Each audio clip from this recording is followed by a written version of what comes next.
Everybody. This is Dr. Paulette Hubbard, Dr. Paulette for short, and I'm coming to you with today's mental moment. What I want to talk about today is that mind and body connection. As you all know, or if you know me, you know that I'm in private practice and my company's name is Inspired Wholeness. And with that, my theme is living a balanced life, mind, body, and soul. And it's so important to understand that connection because when one is out of balance, everything is out of balance. And so, what does that mean, and why am I talking about the mental and the physical connection?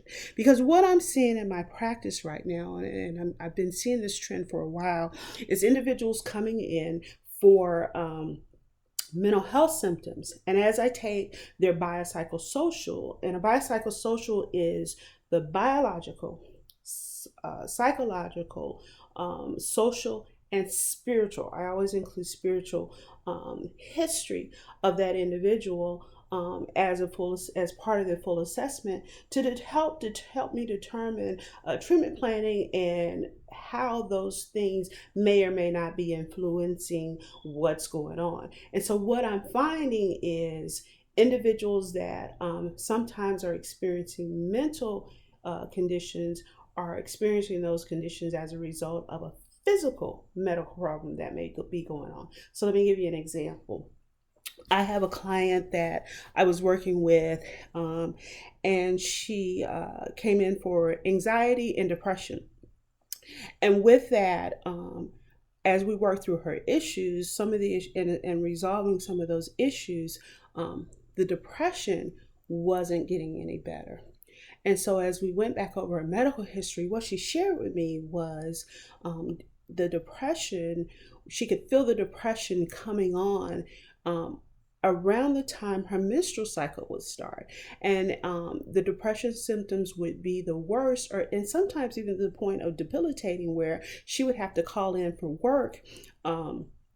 During her cycle. And then lo and behold, when her cycle ended, the symptoms would get better. So, needless to say, I referred her back to her gynecologist. The gynecologist then did whatever gynecologists do and ran whatever tests the gynecologist needed to run. And what they found out was that she had a severe hormonal imbalance, which required medication to correct the problem. Now, why am I talking about this and why is that important? Because her and I could have talked until the cows come home.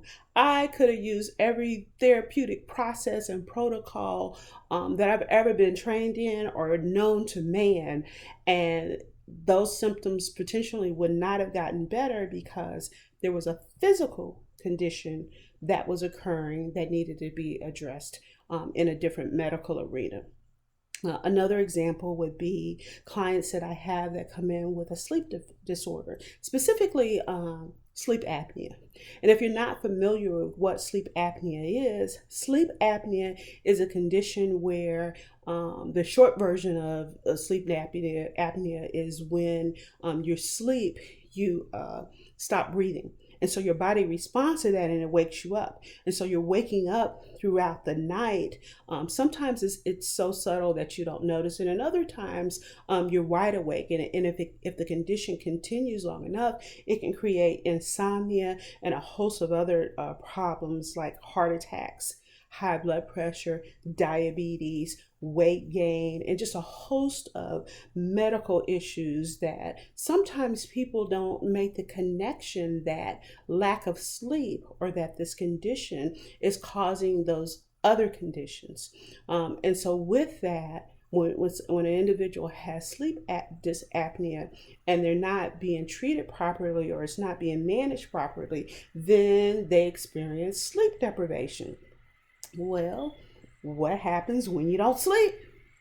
You're tired all the time, struggling to make it through the day, or fatigue, if you want to call it fatigue, memory loss, difficulty concentrating, you're irritable, you're angry, sometimes your appetite is impacted, a host of symptoms that occur when you're sleep deprived. Well, what do you think the symptoms are for depression? You got it. memory loss, lack of difficulty concentrating, irritability, fatigue, you're always tired, loss of interest in hobbies because you're always tired. And all of those things, all of those symptoms that meet criteria for a clinical diagnosis of depression overlap or this are the same as the symptoms of sleep deprivation.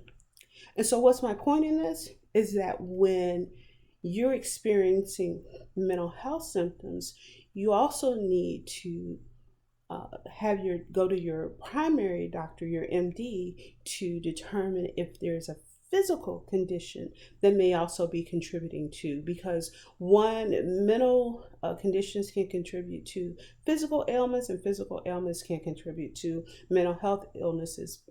And then sometimes it just is what it is, and it's a mental health condition because of other things that have happened. The point in this is that it's important that you seek out both your physician and your mental health doctor to rule out any causes of one causing the other. And why is that important? As we move through, as I said with the young lady, I could have talked to her till the cows come home, but because she had a physical medical condition, talking about it just wasn't going to do it.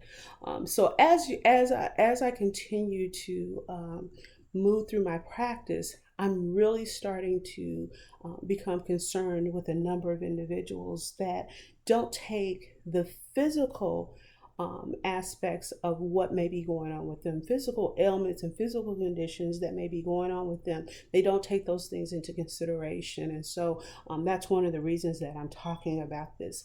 It is so imperative that you work with your therapist, and your therapist is doing a biopsychosocial. And if your therapist hasn't taken a complete history, your biological, your psychological, your social, and your spiritual history, you might want to have a conversation with them.